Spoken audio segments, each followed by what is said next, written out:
Our play opens in a low-rent corner of Manhattan, a dingy office space, 6 feet down from the sidewalk on the Upper East. Picture a few heavy black rotary phones, a couple of dusty drawing boards. Whatever they're selling down here, looks like nobody's buying. Welcome to Marvel Comics, folks. Before Robert Downey Jr., before Tobey Maguire set the screens on fire, or that Hulk show in '78, we're a long time ago and 10 feet down, and I really don't want to fool you. But you gotta look up just to see the ground, and down here, the view ain't great. Tell them what we do. It's Marvel Comics, that's all that matters. Yeah, but this ain't the Marvel Comics they know. I guess the Marvel vibe could be best described as graffiti on a schoolboy toilet. It's all a mess. It's sex obsessed. And the rest you don't want to know. We'll show you the brains on the carpet stains. Put a baby in a pot and boil it. It's pretty dark down there. We're gonna take you where good folks don't want to go. Go down, go down. For the cheapest thrills in town. Go down, go down. And I'll see you in the underground. Go down, go down. With the whack. Bam! Pow, my friend. Take the elevator to the underground, and when you're down, go down again. We got Kirby's Flow and Ditko too at the bottom of a barrel. An artist, writer, and God knows what. I keep the freaking trains on time. And there's a new editor coming through that door who thinks he's a Lewis Carroll. We'll let him do his due, cause in a minute or two he's gonna hit the very bottom of the mine. He's gonna go down, And kisses dreams goodbye. come down, come down, To see the vampire prom queen die. come down, come down. Could buy the whole shebang for $1. Like the bankers say, we're in critical debt. And like New Yorkers say, we're Head about and he turn around. This mine ain't got no gold in. Ain't got no cash, no secret stash. got another love and loaded debt. They tell no lies, all the other guys going down like it's 10-pin bowling. And if you're wondering if we're gonna disappear, well, you can bet your bottom dollar. Bet a bottom dollar, bet a bottom dollar, if we had a bottom dollar to bet. April 1959, a New York walk down. And believe me, if you get to the floor below this one, you're probably in hell. Well, probably in heck. This is the 50s, remember? What does it matter? Nobody's buying comics. That's the point. So now we do horror porn for twisted little boys. We went low, so low. That'll happen when you sell your soul.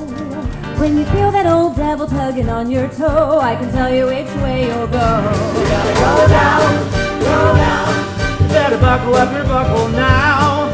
Ain't nobody getting out of this hole in the ground. Cause the devil's come to call. He's hammering on the wall. You can watch it all go down.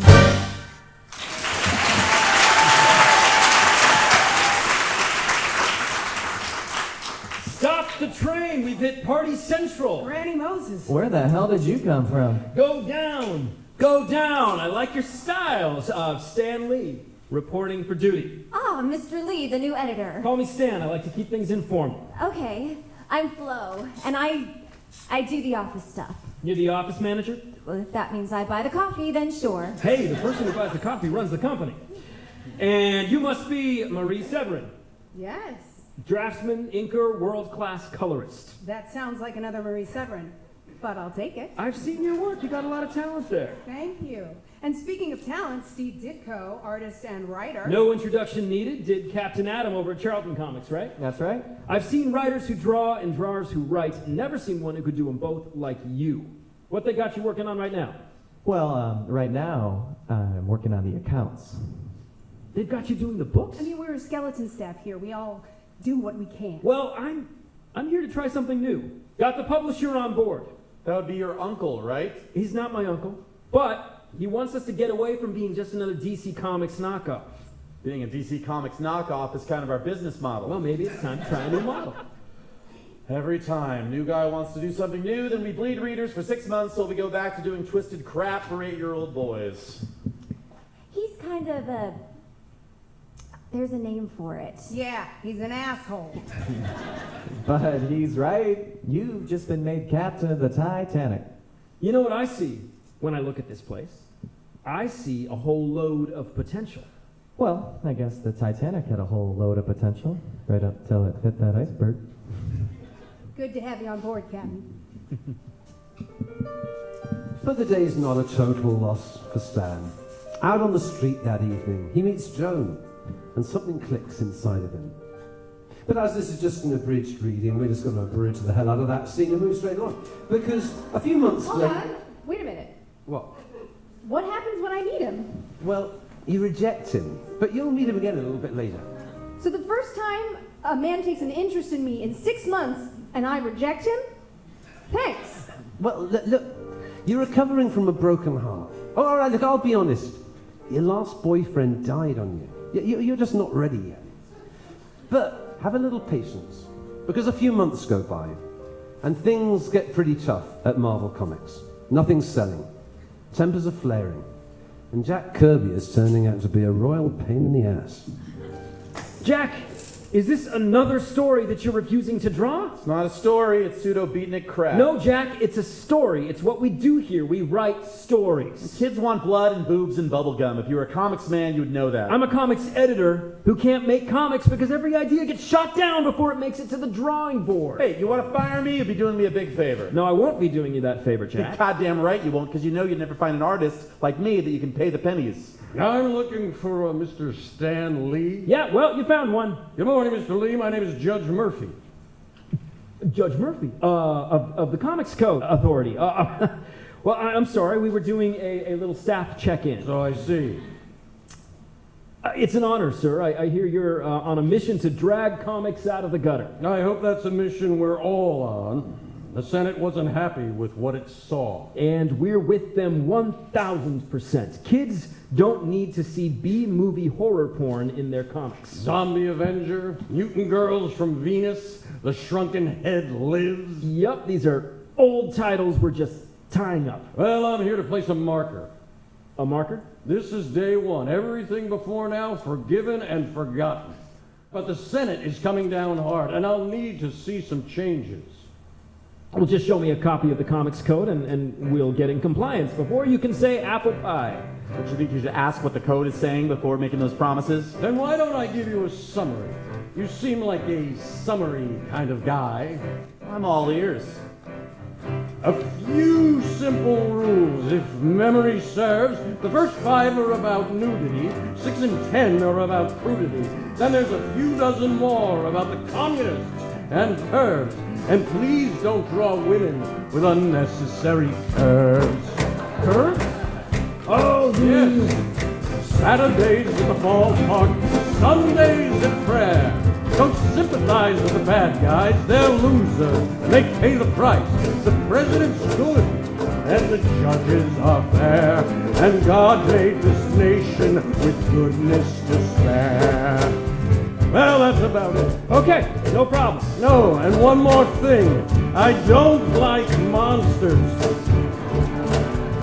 We don't want depictions of vampires or ghouls, or titles with terror or horror in the cellar. A few study-based, bipartisan, impartial rules. Oh, liberals are insufferable, and atheists are fools. And don't get me started on sexual deviance. No, I won't. American heroes, they're not effeminate men. They're upright and they're stable and they look like Clark Gable. Because when men can't be men, that's when America ends. We're red-blooded now like they were red-blooded then. But God saved this nation and he'll do it again. These kids growing up, they gotta carry the load. So we better get them ready or they're on the right boat. And that's the comic code.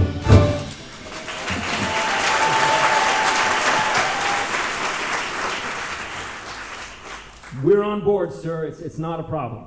What he just said, that's not a problem for you? We all want to create great comics here. Me, you, the judge. You don't know what he wants. My friend, you got the wrong end of the stick. I'm not your friend. Oh, for God's sake, Jack! This man shut down Easy Comics. Did he tell you about that? He shut down Easy Comics because they had a story about a black astronaut. An astronaut who was black, and he said that blacks had no business being in space. He just shut him down. Look.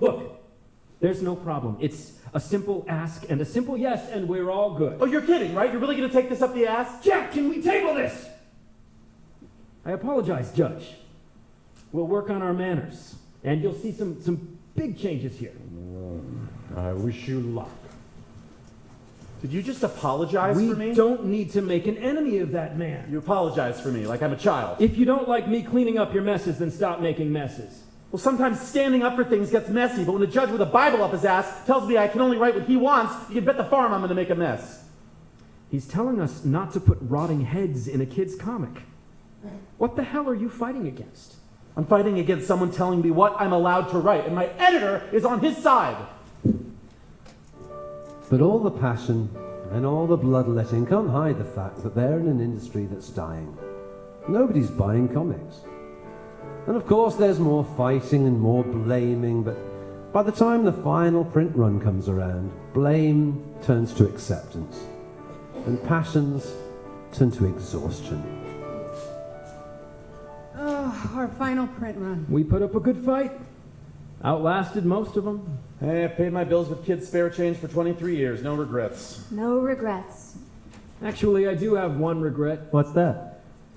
I wish just one time we'd done a story for us. I think we're a little old for kids' comics, don't you? I'm not talking about comic stories. I mean real people stories, grown-up stories. This is the novelist talking. No, I'm just... to hell with it. Yes, this is the novelist talking. I mean, superheroes in capes is well and good, but why can't they be real? Did you actually just say that? Yeah, I mean, wouldn't Superman be more interesting if he wasn't being Mr. Perfect all the time? If once in a while he banged his head and yelled, "Shit, fucking hell," like the rest of us? I didn't read that one. Right? Just one comic where the characters didn't feel like they're teaching Sunday school. That might have worked. Superman's so tired from saving the world that he can't even get it up with his girlfriend. Or maybe it's the girlfriend who has the powers for a change. Or the guy and the girl. Oh, now you're talking. Superhero sex. Guys, Superman and Wonder Woman do not screw each other. Why not? I would. Yeah? Which one? Sure, superheroes have sex. Yeah, Superman and Wonder Woman. All right.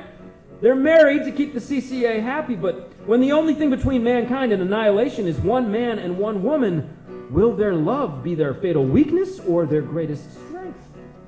Come on, Jack, tell me there's no story there, and I'll show you two people who say you're wrong. Two who will break your heart. Two who will save the world.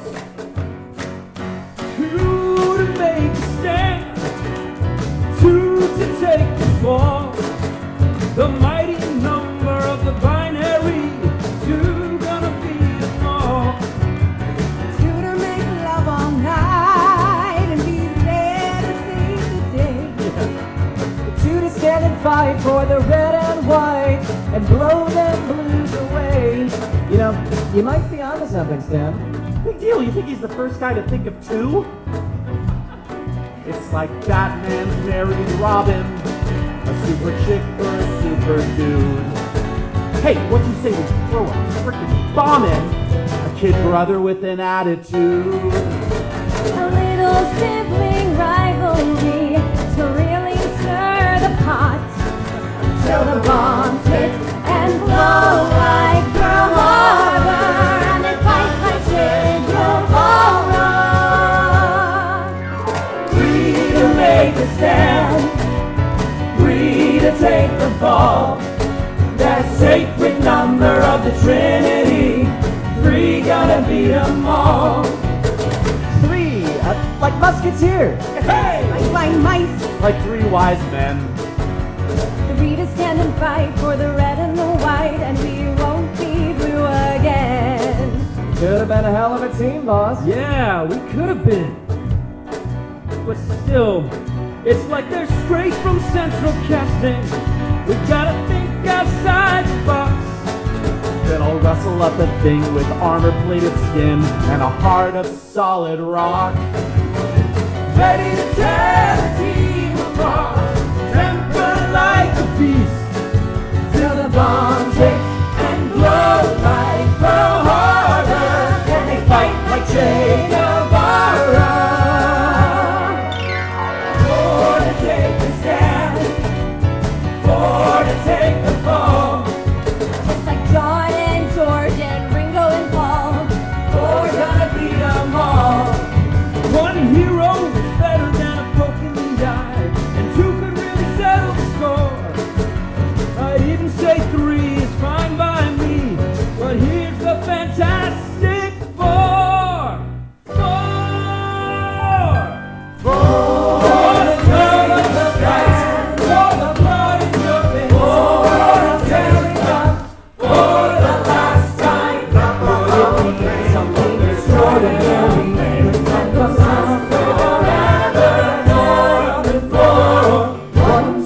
for you're fine by me.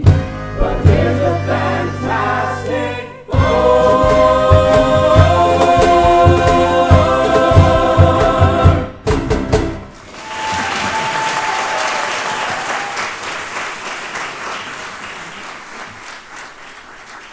It's hard to describe the seismic quake that followed the release of the Fantastic Four. It didn't just change Marvel, it changed the comic industry. Daddy-aged heroes were suddenly out. Street-smart heroes were in. And Marvel was the face of a new wave of comics. But perhaps more important than all of that was the young woman who walked into the office one day, looking for Stan to sign a comic for her kid brother. It was Joan. The same Joan who had rejected Stan's advances all that time ago. Mr. Lee, now that I'm finally in the story again, can I get you to sign a copy for my kid brother? Joan, you remembered me. Stan Lee. Thought I'd heard that name.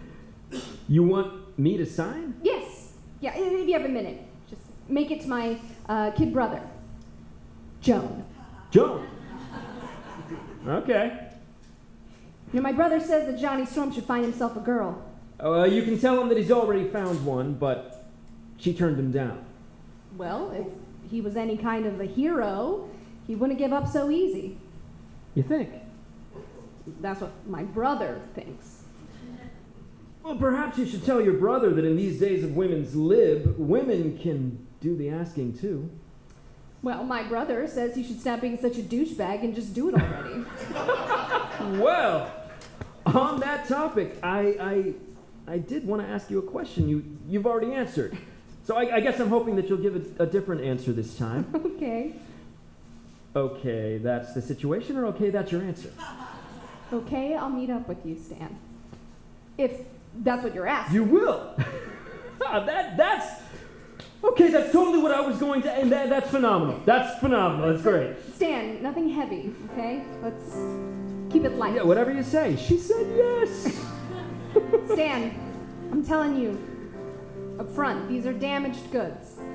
Hey, no receipts, no returns.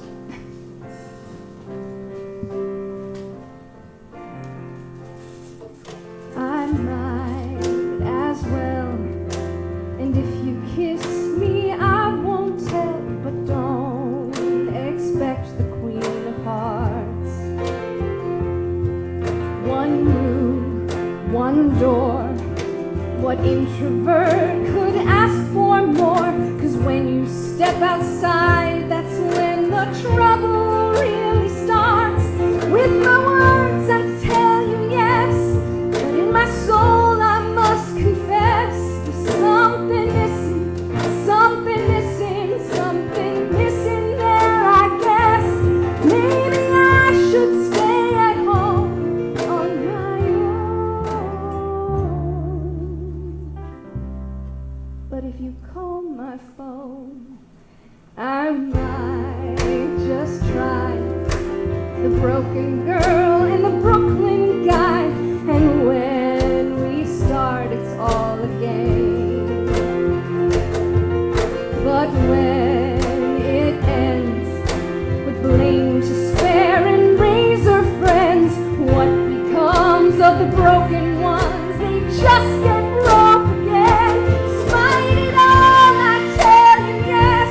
'Cause in my soul, I must confess there's something missing, something missing, something missing here, I guess. And I'll not find it staying home on my own. So call my phone, and I might as well. And if you kiss me, I won't tell.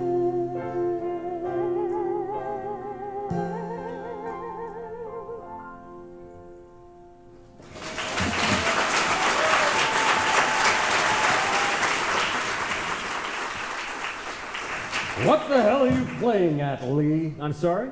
She's pregnant. You've got a girl who's pregnant. Yeah. He's talking about the Invisible Girl in the comic. How on earth did she get pregnant? Well, I suppose what probably I mean, why happened would is... you write a story with a pregnant woman in it? There's nothing wrong with being pregnant. It's how we all got here. Don't patronize me. We've never shown a woman in that state, and we're not going to start now. Listen, Judge, No, you listen. I played nice, gone along with your Mr. Charming act. But if you think I'm your stooge, you've got the wrong guy. You're gonna make good old American comics with good old American values, or you're gonna be good old American fired. Jesus. He's your boss? No, he isn't. Now, technically Stan's right. The Comics Code Authority was an entirely separate entity. But they had enormous power over the comics industry, and they had put companies out of business for minor infringements of the code. But there was something else happening. The 60s were really beginning to swing. And what the Beatles were doing to music, Stan Lee and Marvel were doing to comics. Everyone was copying the Marvel style. Cool, irreverent, streetwise. And Stan's private life was on a roll too. He and Joan became a solid item, so he could take a little heat from the CCA without it really breaking his stride. I feel like you should be looking more concerned than you do. I've got a great new character. The kids are going to love him. Another one? How many is that? They're all selling. Go on, give us his name. Spider-Man. He's got the powers of a spider. You can't name a hero after a creepy little creature everybody hates. Like bats, you mean? Yes! Oh, you're being a smartass. Look, Stan, we gotta be careful. I mean, if these characters get too edgy, Then what? You want to go back to selling twisted crap for 8-year-olds? Nobody wants that.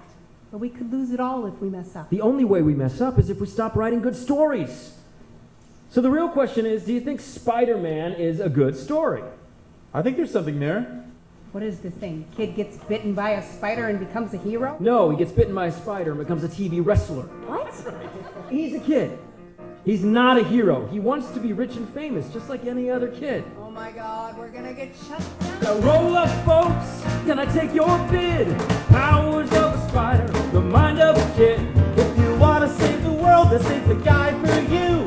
You just want to get the girl and a medal or two. Not justice, truth in the American way, but every kid in every town from New York to LA. Hey, Stan! What'll Judge Murphy do? Hey, Stan! He's already set his sights on you. Hey, Stan.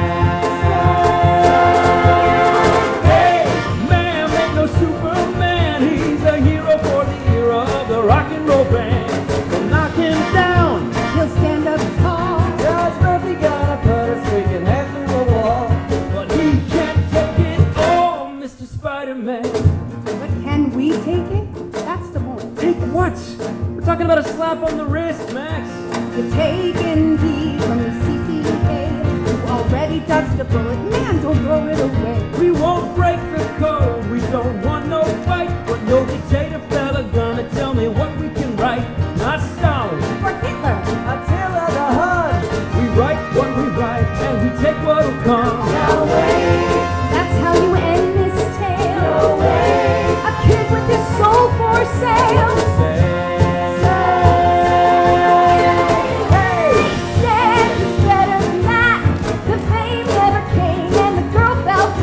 He's the only fella there at the scene of the crime. He's gonna lay it down, put it on the line. Now that's the storyline, Mr. Spider-Man. Huh, a hero after all. I get it. I don't know, do you? Sure, just an ordinary kid who feels every blow. The bullets don't bounce, not like some that we know. But when the cops run out, this kid runs in. Though no one ever seems to give a damn about him. His suit is torn, his power is gone. Nothing left inside but the will to go on. Because with great power, with great power comes great mountain. Spider-Man, leaping off the page like only Spidey can. Got the best little mess, got the cops in the world.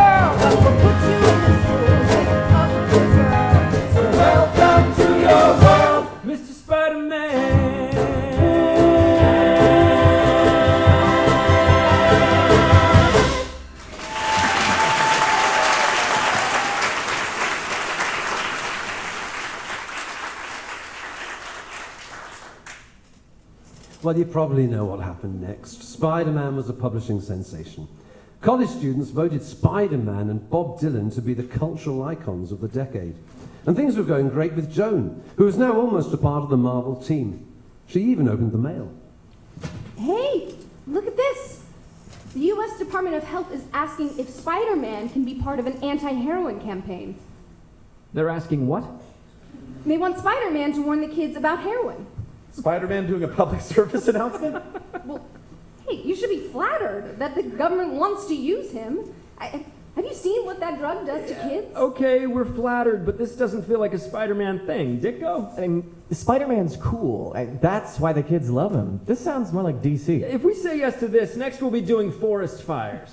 Unless the department wants to pay, I mean, we're not a charity. Jesus H. Christ, no one's gonna mistake you for a charity. The department is asking if you'll help save lives because they thought you might give a damn about the kids who are making you rich. But I guess that's not as cool as your freaking Superman cartoons. Honey! What the hell just happened? I didn't mean... Of course I don't want kids taking heroin. Stan, you ought to go say sorry. But I was only... All right. I'll talk to her. Joan, wait up. You gotta go home. What's happening here? I'm going home. That's not weird. People go home. No, we'll do something about heroin, okay? We'll do a Spider-Man poster. It'll look great. Sure. Do a poster. Sounds good. Look, Joan, I get it. But I'm having to pay a lot of salaries now, and if we start writing bad stories, we lose jobs. I'm doing what I can. Yeah, good call. Anyway, I gotta go. So that's it? What, Stan? Seriously? What do you want me to say? I want you to tell me what's happening here. Stan, you remember when I told you that my last boyfriend died? Well, there's something I didn't tell you. What happened? Friday night phone call. That's what happened. The Sacred Heart emergency room. They didn't know if it was an accident or a deliberate overdose, but Oh my God, I'm sorry. they figured he'd been an addict since Korea. Morphine. That little rascal. You can't blame yourself. No, it turns out you can. Turns out that you can blame yourself every time you turn a corner. Then round one corner, you meet the sweetest guy in the world, and you tear him a new one because of a stupid letter about a stupid comic. Of course. Heroin. Right. What did I tell you? Damaged goods. You're a great guy, Stan Lee. I'm sorry I couldn't see it through.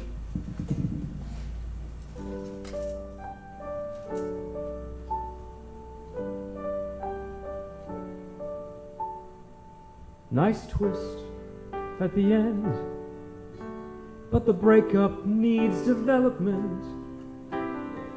A gut punch, then exit stage right. Compared to the rest, it had promise, could have been the best. But the dialogue seems kind of contrived. Hey, if this plot's the best you got, well, whoever's up there, I'm no fan. You can't write worth a damn. You're just a two-bit hack for hire. Like I am. You gotta show the hows and whys. Don't give them love and then just let it die. 'Cause the audience wants more. And so do I.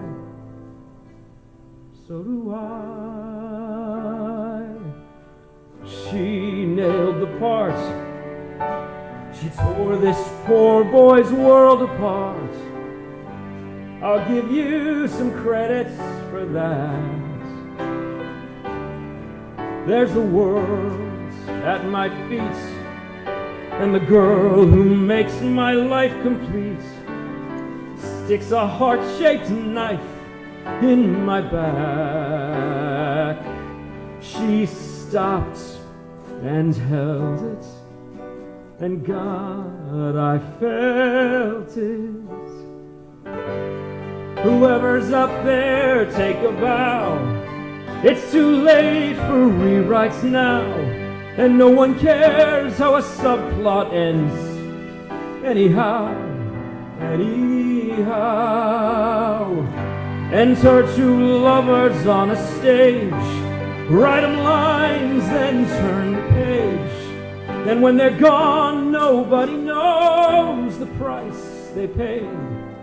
The price they paid. So nice twist at the end, but that breakup needs development. A gut punch, then exit stage right. Exit stage right. Exit stage right.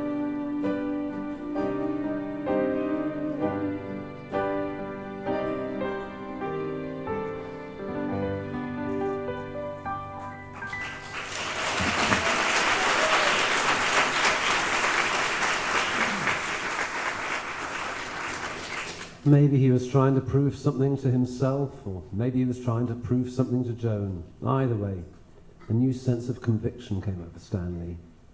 And he dedicated himself to creating a Spider-Man story that would talk about the dangers of drugs in a language his readers would understand. So when Spider-Man issue 96 was finally published, it became a... You can't publish it. What? You can't publish it. I'm not giving it approval. But the Department of Health asked us to write it. The Comics Code explicitly states that there will be no drugs depicted in comics. This thing is littered with them. This is crazy. You know the damage heroin does. And I know the damage syphilis does, but I'm not going to show it to my 8-year-old son. Don't hide behind your son. You just wanted to stick it to us. How dare you? I was on the beaches of Salerno with the American Fifth. I don't hide behind anyone. Yeah, well, we all serve, but that doesn't make us right about every damn thing. Okay, guys, let's take a breath. And thank you for your service. What the hell? Don't back down on this one, Stan. Tell him we're going to hire a bunch of lawyers and the suit's more expensive than his. We already know where that road ends. Oh my God, you're killing me. If it makes you sleep any better, Mr. Kirby, a dime-and-a-half comic was never going to change a junkie's life's choice. Well, I guess we'll find out soon enough. What do you mean we'll find out soon enough? We'll find out when people read it. No one's going to read it. I'm not giving it approval. And if you take that thing within a mile of your press, I'll lock it down before the first page rolls out. Yeah? I thought you'd say something like that. Well, you thought right. Yeah, well, so I went ahead and printed it yesterday. You what? You printed the comic? Yeah. I gave the green light while I still could. And you just wasted a boatload of paper. That comic's got no stamp, so the trucks won't touch it. Well, that's the funny thing, because they did. They took them without the stamp? Picked them up earlier today. Right about now, they'll be all over the eastern seaboard. Oh my God! You children! All these jungle noises supposed to be in celebration of something? All you've done is flush your little company down the plug hole. And what did you get? A month from now, you're going to wake up unemployed in a city with exactly the same drug problem it has today.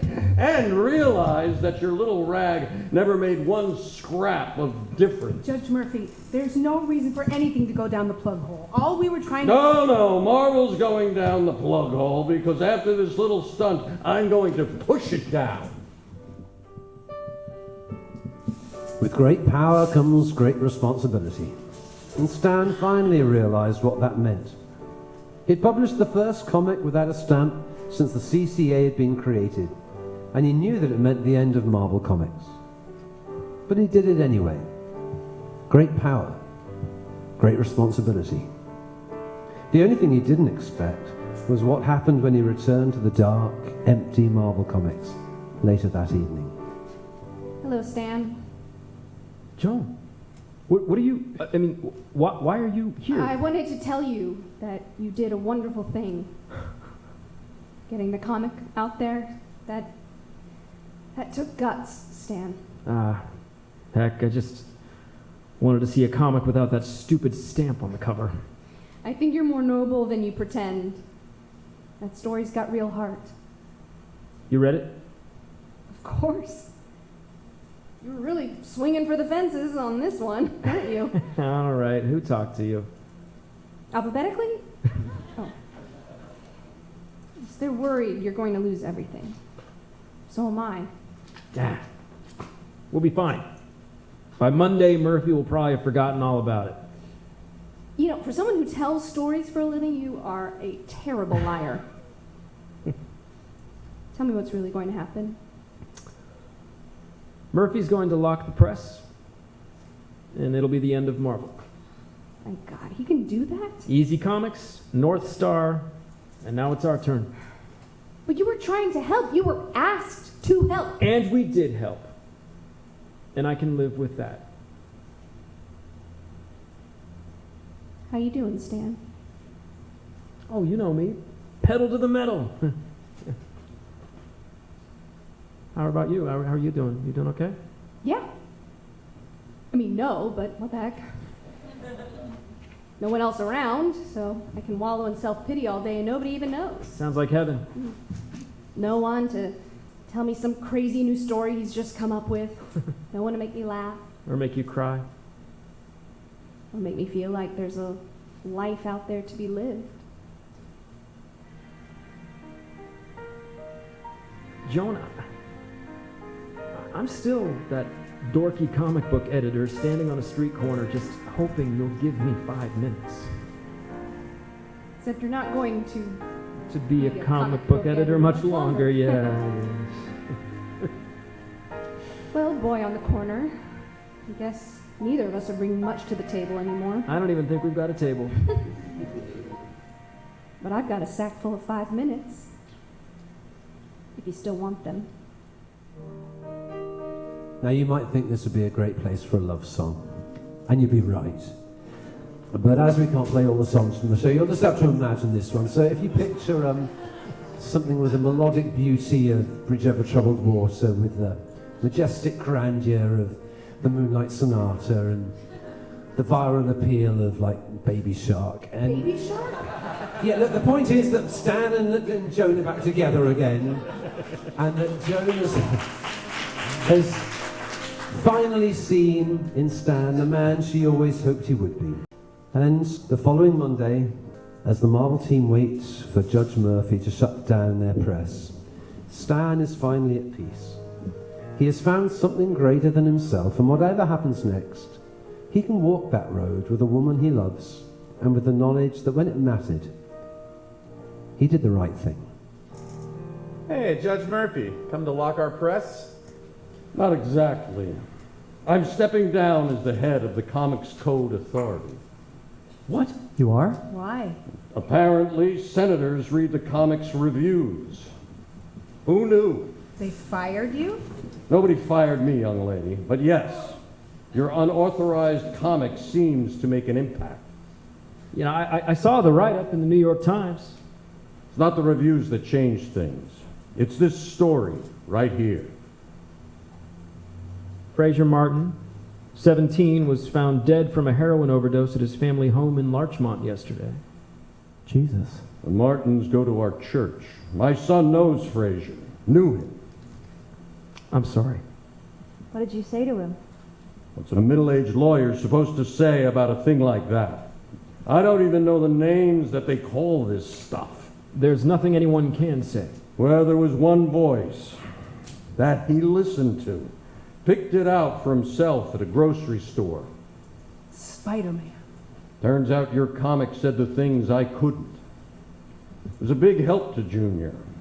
So I was going to lock your press this morning, but it turns out I'm here to say thank you. You were right. It's not about right and wrong. And look, if I ever seemed disrespectful... Hey, I still believe in the code, what the code stands for. But when the world doesn't speak your language anymore, maybe it's time to pass the torch. Judge Murphy, can I ask a favor? Favor? I've got a story idea. Well, just a premise, really, but I'd love to get your thoughts on it. I don't think you need the thoughts of an old lawyer. Maybe not a lawyer's, but but maybe a father's? I guess I could do that. So here's the concept. A team of superheroes called the Avengers. Go on. You take a broken crew, a familiar face or two. You mix them together, the crazy, the strong and the clever, the pretty, the ugly, whatever. And then you watch them glow. Too much testosterone. But when it's all over, young heads are wiser and older. Phoenix to rise from the smolders. So when the Titans ride, they face them side by side. The heroes, the villains all find something within them, a higher power to give a brand new start. A band of hearts who'll never go back to what tore them apart. A bond to mend, made strong again, then start off anew. And if they can come through, then maybe we'll two come together again. Forgive, repent, move on, and then They start off on. And if they can come through, then maybe we'll two come together